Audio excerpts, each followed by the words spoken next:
Most people think the Gospel of Thomas is simply a collection of poetic metaphors. When Jesus is recorded in verse 3 saying, "The kingdom is inside you and outside you, and when you come to know yourselves, you will realize that you are the children of the living Father," modern readers instinctively assume this is just a beautiful, archaic way of saying that God is omnipresent. But that is not the only way to read it. In fact, when we strip away centuries of institutional conditioning and examine the raw, unfiltered history of the early Christian movement, this single verse reveals a philosophical earthquake. He was not being poetic.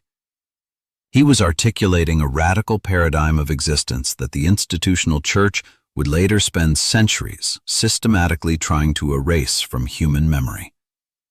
He was suggesting to his closest students that they were not merely seeking the divine. They were not just flawed creations desperately trying to connect to a distant creator. They were the divine, incarnated in temporary human form, experiencing material existence from the inside out. Definition first. To understand the magnitude of what was lost, we have to define a concept that predates the formalized religion we know today. We must understand the monad. In early Gnostic philosophy and the suppressed texts of the ancient world, the monad is not a religious concept. It is not an old man sitting on a throne in the sky judging human behavior or manipulating the events of history. It is the actual source reality that existed before anything else. The monad is the original consciousness, undivided, infinite, and entirely complete. Before the formulation of material reality, before the concepts of matter, time, space, or biological separation, there was only the monad, which can be understood as pure awareness, experiencing itself perfectly. In this state, there is no subject and object. There is no observer and observed. There is just consciousness being conscious of itself, infinitely without limitation. The ancient texts describe it as the One, the Source, the ultimate origin of all phenomena. Think of the monad as the silent blank screen upon which the entire movie of the universe is currently being projected. It is the fundamental silence between the notes of music that actually allows the melody to exist and be heard. But here's the critical definition that separates this ancient philosophy from modern institutional dogma. The monad is not a being separate from you that you must pray to or seek permission from. The monad is the fundamental substance of what you are right now. You do not merely possess a tiny spark of the divine hidden inside you like a battery powering a biological machine. In this framework, you are a localized expression of the monad itself. Think of it like a hand. A single finger does not contain a small piece of the body hidden inside it. The finger is the entire body experiencing the world from one specific localized vantage point. You are the universe, looking at itself. How did this profound philosophical understanding transform into the rigid, externalized worship we see today? We have to look at the mechanism of history and how the misunderstanding of our own nature was intentionally formed. The transformation happened in several distinct historical stages. Mechanism 1 was the physical suppression of the early texts. For nearly 16 centuries, these ideas were considered lost to history until a spectacular accident occurred. In 1945, a peasant digging for fertilizer in the Egyptian desert near the town of Nag Hammadi unearthed a sealed clay jar. Inside that jar were ancient papyrus codices that had been hidden away to protect them from destruction. These were the suppressed Gnostic Gospels, including the Gospel of Thomas and the secret book of John. The discovery sent shockwaves through the academic and theological worlds because they offered a direct, unfiltered look at what the earliest followers of this philosophy actually believed before the Roman Empire standardized the narrative. These texts describe the source consciousness as intentionally fragmenting itself and sending aspects of its own being into the material realm. It did not send servants, It did not create worshippers. It extended itself to experience limitation, separation, and the profound journey of remembering its own infinite nature while trapped in finite form. But texts like these were considered highly dangerous in antiquity. They were hunted down, burned, and buried because they promoted absolute spiritual autonomy. Mechanism 2 was the Council of Nicaea in the 4th century. When the Roman Empire sought to unify its massive, politically fractured population, it desperately needed a standardized, centralized religion. The early Church formalized the concept of the Trinity as Father, Son, and Holy Spirit. But historical scholars note that in doing so, they effectively removed the philosophical fourth pillar of the early mystery teachings, which was the anthropos, or the divine human. The original esoteric understanding was highly cohesive. The Father represented the infinite, unmanifested monad. The Son represented the logos, or the underlying rational pattern and structure of creation. The Spirit was the animating, dynamic force connecting all things. And you, the conscious observer, were the monad incarnated in flesh. They were four aspects of the exact same reality, experiencing existence from different relative positions. Mechanism 3 was the centralization of authority. By formalizing a trinity of entirely external entities, the Church established a permanent system of intermediaries. If God is completely external to you, separated by an unbridgeable cosmic divide and defined entirely by his distance from human unworthiness, then you inherently require priests, rituals, sacraments, and towering institutions to negotiate on your behalf.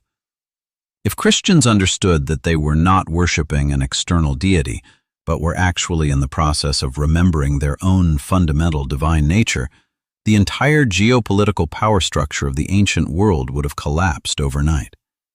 You do not need an institution to grant you access to what you fundamentally are. But there is an optional fourth mechanism we must discuss. Why did humanity accept this externalized version of the divine so readily? Why do people fiercely defend the misconception that they are separate from God?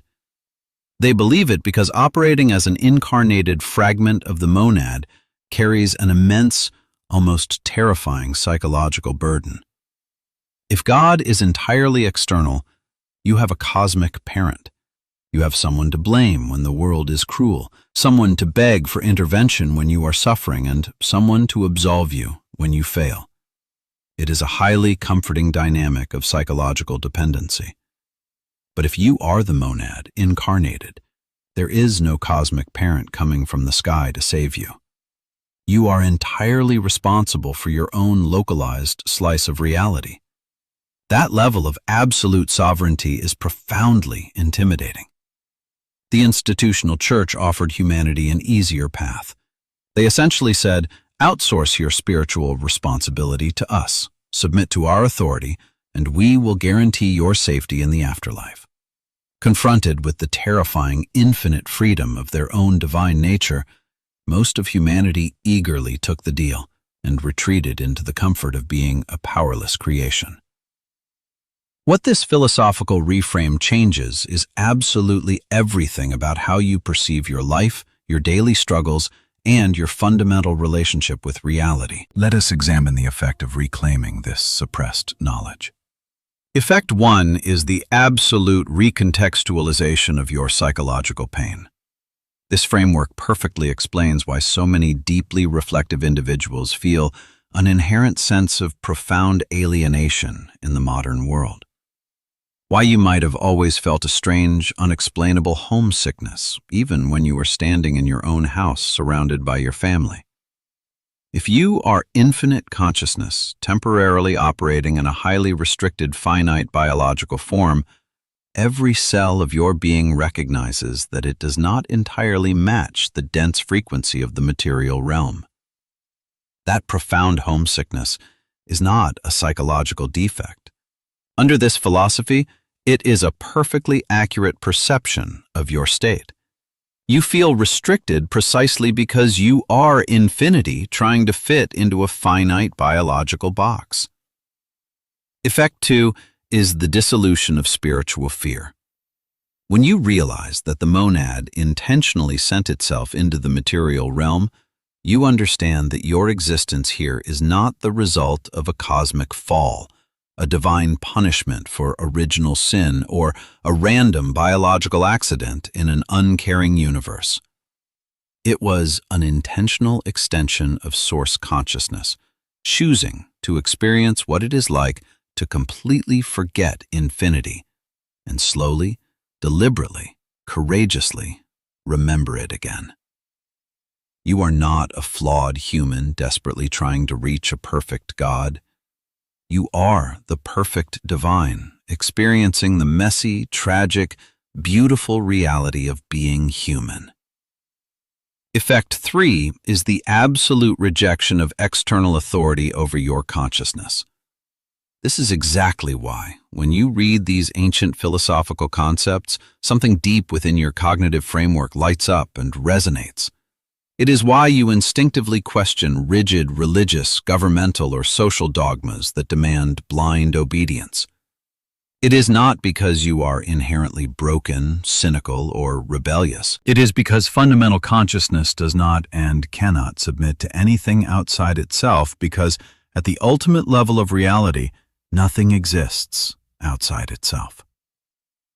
Let us dive deeper into the ancient texts to see how this mechanism of remembering was supposed to function before it was erased from the cultural consciousness. In the Gospel of John, there is a highly debated moment where Jesus explicitly states, "I and the Father are one." For centuries, institutional theology has spent immense resources trying to convince humanity that this statement applied uniquely and exclusively to one singular historical figure. They isolated the concept to maintain the divide. But in the exact same textual tradition, he later turns to his followers and says that they will do even greater works than he has done. If he was the unique, singular, and only incarnation of the divine in all of human history, this statement makes absolutely no logical sense whatsoever. It is a contradiction. But if we apply the ancient Gnostic reframe, the logic becomes entirely flawless. If he was demonstrating the fully realized state of the monad incarnated and explicitly telling others they could do the exact same thing, he was revealing that they were composed of the exact same fundamental consciousness. You are the ocean, temporarily expressing itself as an individual wave. Most people spend their entire biological lives identifying solely as the wave. They worry endlessly about how tall they are compared to other waves, how fast they are moving across the surface, and what terrifying oblivion awaits them when they eventually crash onto the shore of mortality. But the moment the wave remembers that it is fundamentally water, the fear of crashing entirely vanishes. It realizes it cannot be destroyed. It merely changes form, returning to the vastness of the ocean from which it temporarily emerged. The institutional church simply could not allow that level of psychological freedom to survive in the general population. Imagine an entire society that fully realized they were the monad, experiencing material reality from the inside out. They would become entirely ungovernable by traditional methods of fear and guilt. You cannot threaten an infinite, immortal being with eternal punishment. You cannot sell external salvation to someone who already intimately knows they are the source. You cannot demand blind subservience from a mind that operates from its own inherent divine authority. So they built an entire theological and architectural infrastructure designed specifically to keep you at a safe, manageable distance from your own true power. They placed the Father in an unreachable heaven across an unbridgeable cosmic void.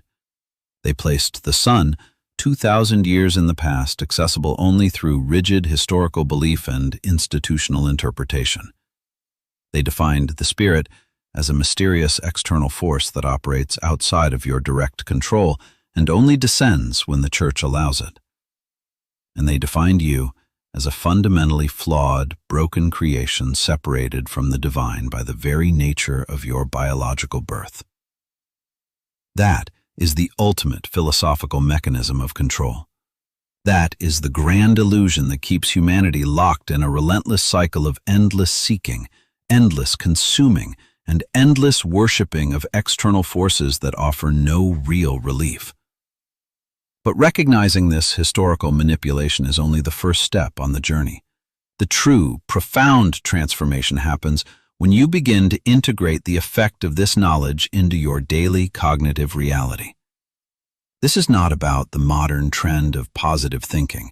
It is not about manifesting material wealth or repeating empty affirmations in the mirror to boost your self-esteem. It is about a fundamental psychological recognition of your true origin. When you say the words, "I am," you are invoking the most ancient linguistic representation of existence itself. In the book of Exodus, when Moses asks for a name, the voice from the burning bush responds, "I am that I am." It is not a human name. It is a statement of pure, unadulterated existence. It is consciousness identifying its own presence in the universe. When you begin to operate from this profound understanding, you stop speaking merely as your temporary human personality shaped by trauma and societal conditioning. You begin to observe your life as the monad, recognizing its own existence through your specific, unique vantage point. You realize that your incarnation here in this specific time and place was purposeful. Incarnated means embodied, made flesh, operating in the constraints of time and space. You did not fall here. You are the deliberate choice of the universe to experience this exact moment in history. How do you practically apply this immense philosophy to your life starting today without retreating to a mountaintop? You do not need to perform complex rituals in the dark. You do not need to chant secret words, learn ancient languages, or wait for some mystical cosmic activation to descend and save you from your life. The true activation is simply the quiet, profound restructuring of your daily perception. When you wake up tomorrow morning and face the overwhelming pressure of modern society, the endless, exhausting demands of the economy, the constant anxiety-inducing noise of the media, and the inevitable physical suffering of biological existence, you do not have to face it as a small, isolated, terrified human being. You can pause, take a deep breath, and consciously choose to observe the chaos from the serene perspective of source consciousness. You can look at the people around you who are trapped in their own cycles of anger, greed, and fear, and realize they are just other fragmented expressions of the exact same monad, temporarily lost in their own deep amnesia. They forgot who they are. When you try to help someone who is suffering, you are not just performing a good moral deed. You are literally the universe trying to help itself remember what it is.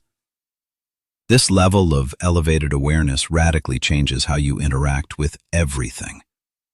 You will no longer be able to settle for a purely surface-level existence. You will find it increasingly difficult to just go to work mindlessly, consume meaningless entertainment, reproduce, and distract yourself until the end of your biological life.